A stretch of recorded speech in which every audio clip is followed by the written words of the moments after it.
francamente, sono onesta, non ci stanno forse appena rasta veste, ma mantengo in coppa mia, innamorata, una rassosia, che bribanta malattia, state sore per sapere, lieve mano con a me. L'uomo viene, pogna e fuia, quando la roba malannuia, va in sottane e camicetta perché la veste ti va stretta. Più cammina, più ti scascia, fratello che ha in pisa, va a trovare chi te l'ha e besi ciong, e per sapere, lieve mano con a me. Non mi cuoio sotto la scella, sono sempre prezzatella. Se mi sposa non mi dia, sto qua, sto spuzzolia. Anzi, è meglio che tua amietta, nasa ponta, sottolietta. Ma si grida fa spasso, bello mio, tu non ma... Ah? Ma sposa? Non parla più, e mi è mano a tuo tu. Raffaele Viviani, buonasera Ischia, che gioia è...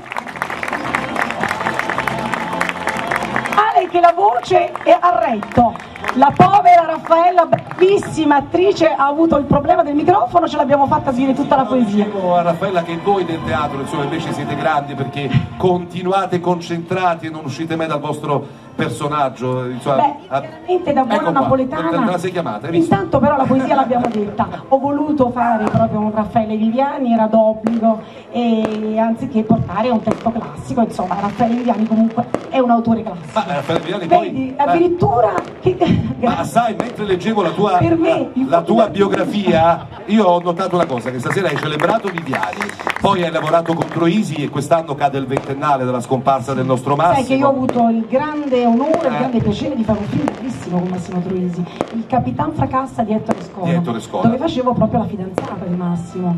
E ti voglio raccontare anche un aneddoto. Assolutamente sì. Che il film era del Settecento, quindi eravamo tutti un po' truccati da Settecento, per cui biacca in faccia, parrucche. Che è il biacca? La biacca è proprio quel trucco, sai, bianco, così troppo forte la voce. No. E venne mia madre a vedermi sul set. Allora Massimo disse: signor, che dicite? È bella figlia vostra? E mia madre disse: beh, veramente è un mostro.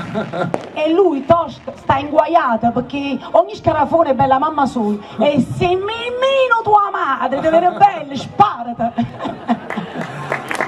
E poi ho letto nella tua biografia anche l'esperienza, diciamo, d'esordio quasi, non ti pago di Edoardo. Non l'esordio, aspetta, io facevo proprio la protagonista, quindi non una piccola parte, ero proprio il ruolo di Titina Di Filippo, e quel ruolo bellissimo, e avrà ragione. Bello. Però siccome quest'anno sono 30 anni senza Edoardo, l'applauso anche a Edoardo, Troisi, Edoardo, Viviani. Insomma, grazie davvero, perché Viviani, come sai, è attualissimo e ha parlato tante volte, ha raccontato di donne, di mamme. E questa è Prezzatella Capera, geniale, la Capera, la parrucchiera, che andava appunto a fare anche i pettegolezzi di casa in casa. Allora, io mi mantengo alla scaletta a questo punto. Il presentatore chiama chi premia, in questo caso l'architetto Livia Napolitano, rappresentante della commissione voto del pubblico. La vorrei qui, ecco l'architetto, ecco, buonasera. Buonasera. Buonasera, piacere. Buonasera.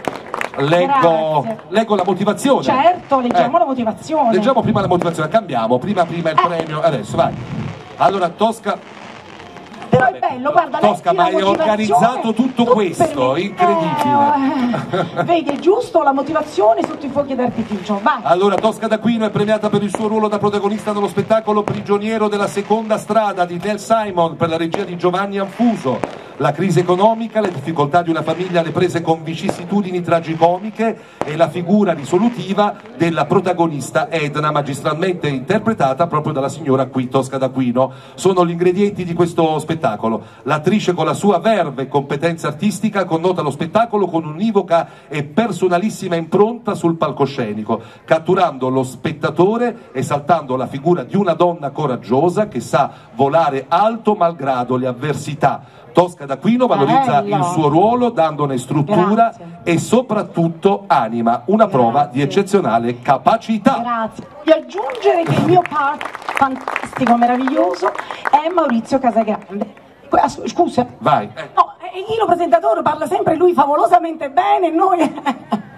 No, voglio ringraziare Maurizio Casagrande e quest'anno lo riprendiamo proprio adesso, il 30 settembre, al Teatro Golden di Roma, quindi se siete a Roma e non l'avete ancora visto, vi aspettiamo. Un bacio e grazie ancora. Ciao!